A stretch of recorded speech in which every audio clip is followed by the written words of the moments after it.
Artemis Racing, Road to Bermuda, in association with Ulis Nadan.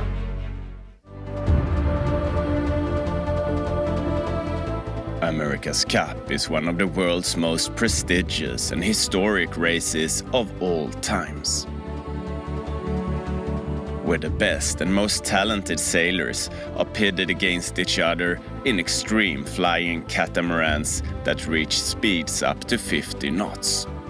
And now, Swedish Artemis Racing has just one goal: to seize history's oldest sporting trophy, the Old Mug.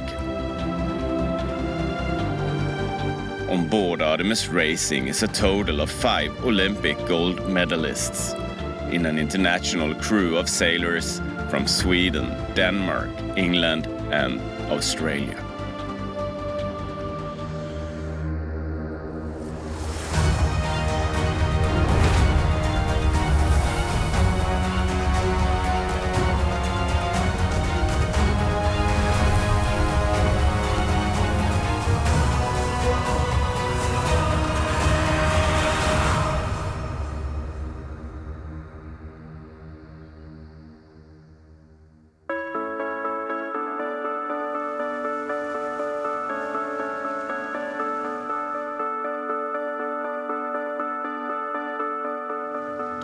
We are here on the beautiful paradise island of Bermuda, the setting for the final Louis Vuitton America's Cup World Series event in 2015. And of course, the venue where the America's Cup itself will be decided in 2017. Preparations are already well underway, and for an outsider it might seem strange that one of the oldest and most prestigious sporting events will take place on an island with just 60,000 inhabitants. Bermudians are very arrogant, which I always thought was wonderful for Germans, calling Bermudians arrogant, but we are probably more arrogant than the Germans or the Americans or the other arrogant people, because we believe we're special and nobody's going to convince us otherwise. And we are used to catering to the world. I think Bermudians are natural hosts. We love showing off our island. That's why this is going to go well here, because every Bermudian, when stopped, is going to want to brag about Bermuda. And that's why we're excited about it. So, in summary, we think we're special. We won't have anybody tell us that's not true, and we think we've got something special to show the world. Bermuda is a British island territory in the North Atlantic, roughly 650 nautical miles from North Carolina in the United States. Most people don't even know where we are.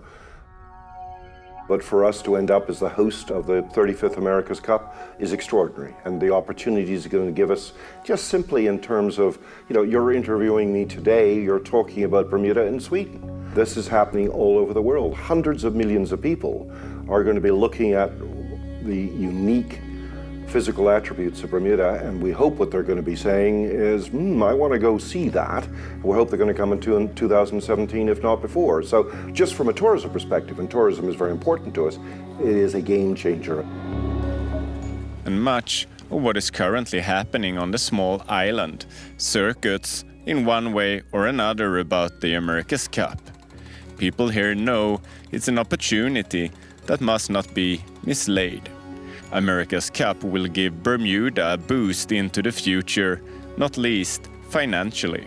In terms of the opportunities this is giving Bermudians, in terms of jobs, different skill sets that they're going to learn, we're going to be building 10 acres of land from the ocean on which the America's Cup Village will grow. So that's another huge thing that's happened. Tiny little island, 21 square miles, and we're putting 10 additional acres on for this. So that's important. So, what's it like to live on a small isolated island in the middle of the Atlantic? There is a syndrome in Bermuda which is called island fever or rock fever, which is, 20 miles, 650 miles from the nearest land, you must go mad. Well, we actually got smart about that. We built very narrow roads. We made our speed limit only 35 kilometers. And that means it takes a long time. It takes us over an hour to get from one end to the other. That makes us feel very big. In fact, there are the days when somebody invites me to dinner at the other end of the island, and I'll say, no, it's too far to go unless I spend the night.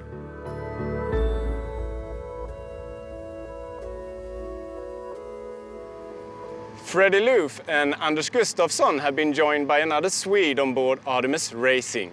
Kalle Torlén perhaps doesn't have the same profile as his fellow countrymen, but is a talented sailor having competed at the 2008 Olympics in Beijing. After the Olympics, he put his sailing ambitions aside to focus on a different career path. But earlier this summer, everything changed after receiving an email from Ian Percy.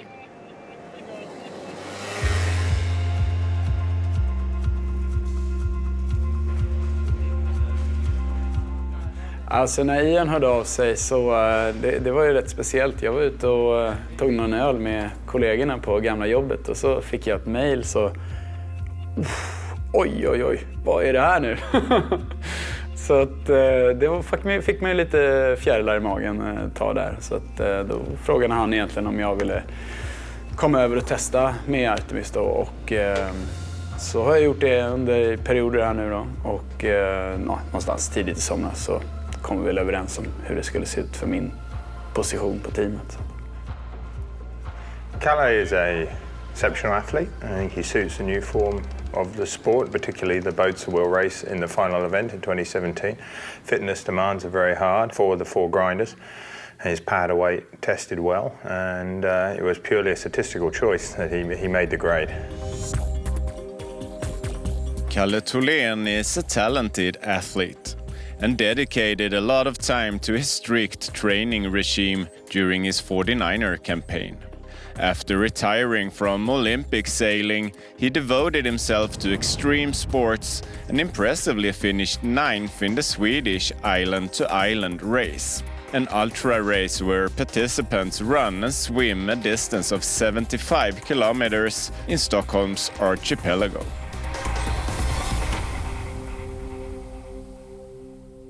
Torlén är ju en känd tävling i Sverige och det är en väldigt speciell tävling. Det är extrem uthållighet och pannben skulle jag säga som behövs.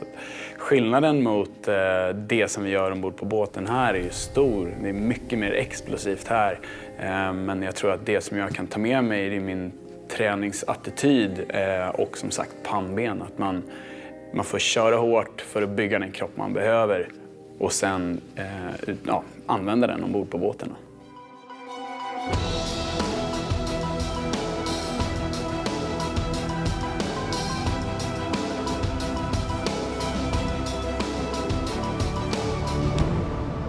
Kalle Torlén has had much to learn in his short time with Artemis Racing. And he is in good company, alongside Olympic gold medalists, Volvo Ocean Race and America's Cup winners. And transitioning from the 49er to the AC45 is a big step up.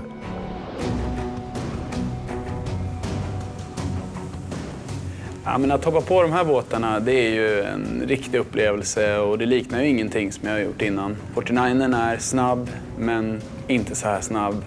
Det är så mycket krafter och G-krafter som man påverkas av. Men på något sätt, så när allting lugnar ner sig så blir det ändå som att så hittar man tillbaka till det, men vad tusan, det här är ju bara, det är ju segling. Det är ju liksom, det handlar om samma saker som jag har jobbat med i stort sett hela livet. Så att, man får liksom skala bort de här yttre omständigheterna lite grann och att det finns lite guldmedaljörer ombord, det är liksom ingenting, det får man strunta i. Utan nu sitter vi alla i samma båt och vi ska ta oss runt den här banan och då blir det bara segling. Och då gäller det att jag har mina segel att trimma och jag har det här och det här och det här. Men det gäller att bara äga sin position. Att få den här chansen att hänga på Artemis, att kunna bidra till att försöka vinna America's Cup, det är det största som en seglare kan få uppleva. Så att för mig så är det ju väldigt stort att få vara med att bidra. Och, nu är det bara full gas.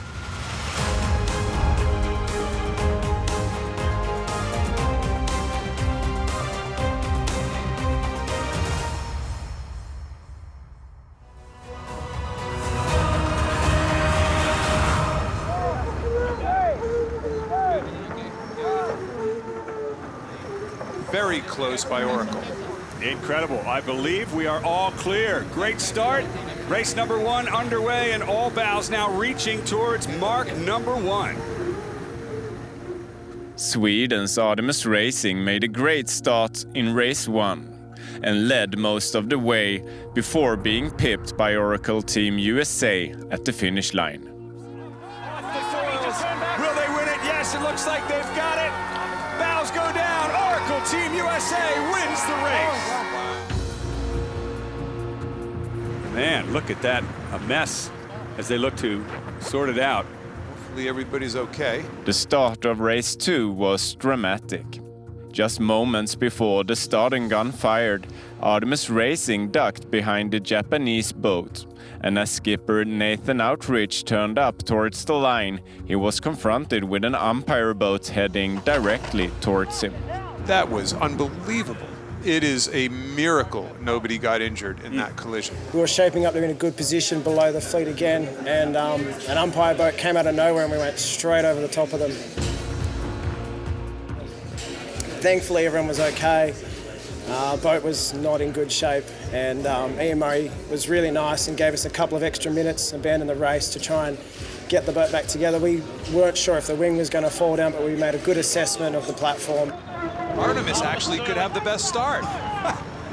The gun is off and Artemis Racing is clear after a massive collision. They lead race number 2. I know we're not supposed to be biased, but who isn't rooting for Artemis Racing right now? The crew quickly began cutting away the Code Zero sail and stripped off the broken bowsprit in record time.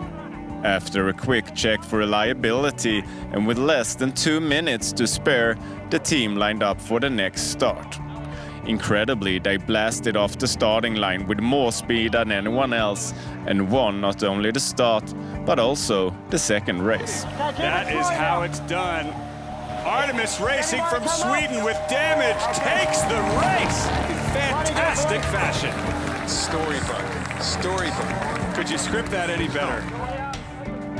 It's huge for our team, huge. You know, we've had a tough year, and it doesn't just lift the sailing team that are here, the shore team that are here, it lifts the whole base back home. You know, they've always asking, you know, what's going on? And we're like, don't worry, we're good, you know, we can do it. And, you know, to do it today was just awesome. It was so good.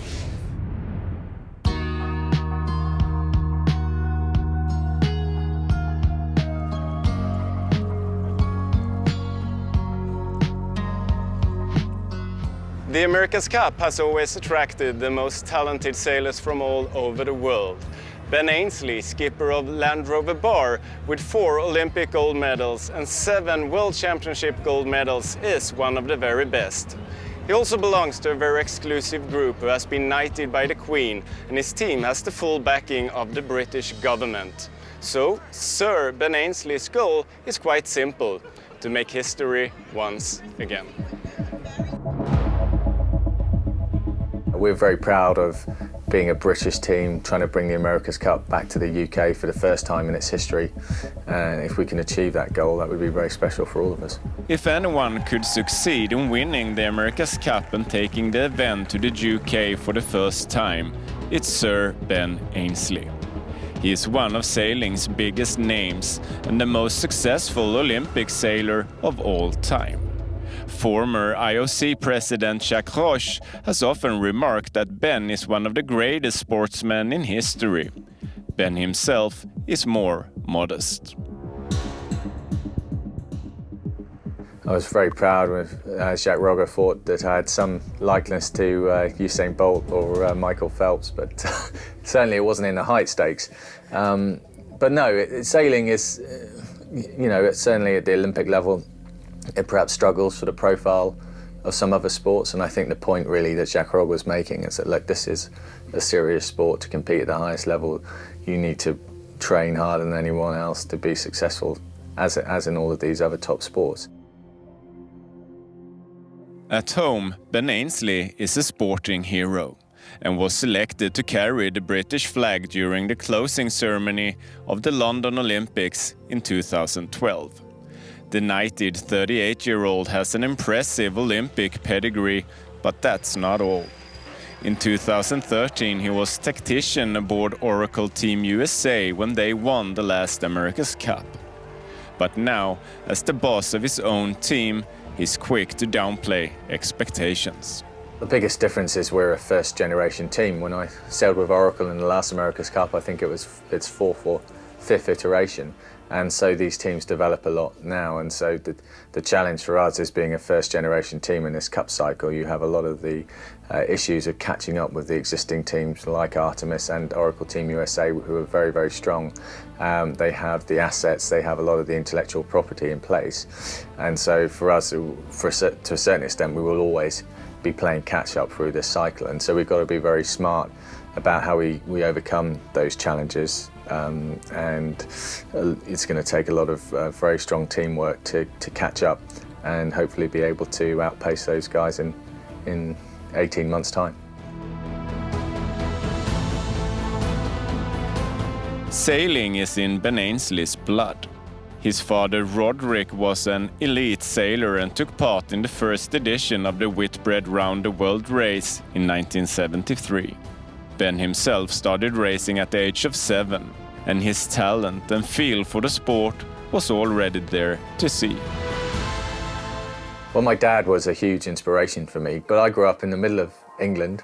There wasn't really much sea around, so it wasn't until I was about 8 years old that my family moved to Cornwall, the far southwest of England, and there is plenty of sea, and I was able to sail a lot more at my local sailing club and learned to sail in Optimus and race in Optimus, along with Ian Percy and Andrew Simpson and a lot of other guys that are still racing in the America's Cup now and have had lifelong friendships with.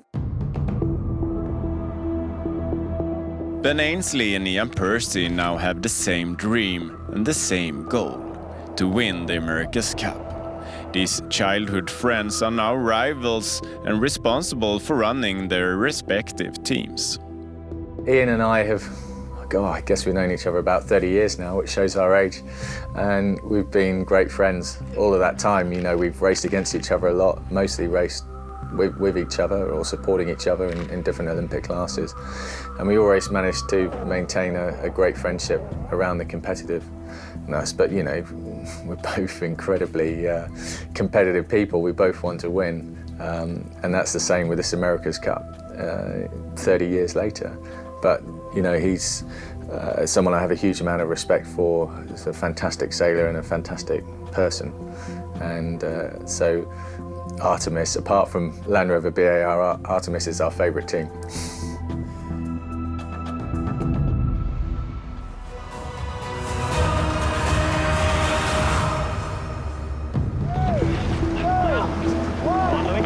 Bows down, the race is underway. All clear for race number 3, the final one here in Bermuda. Race 3 was going to decide the overall event winner.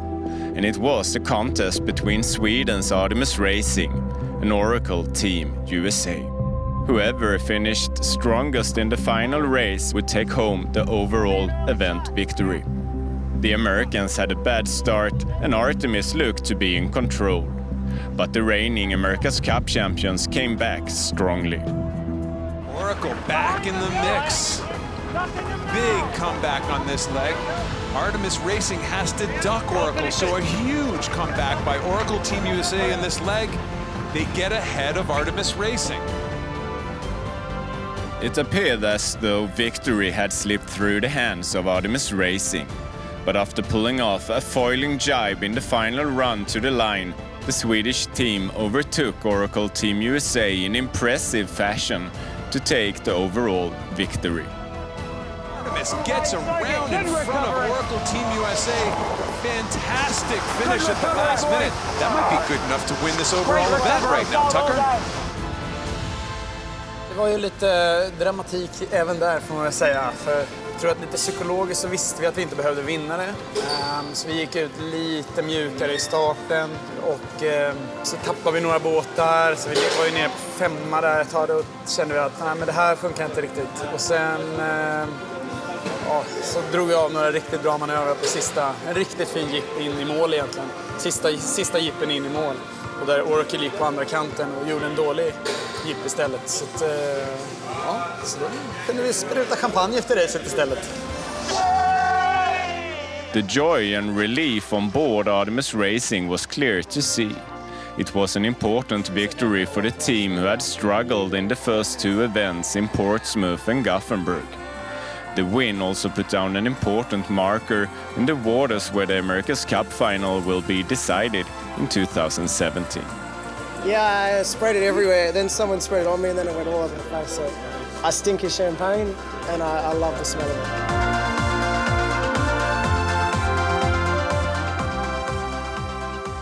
Artemis Racing celebrating their victory here in Bermuda. In the next program, we will take you to Sardinia in Italy, where we will take a look at the next generation of Artemis Racing sailors who are in the youth team program. We will also sit down with Artemis Racing's founder and owner, Torbjörn Törnqvist.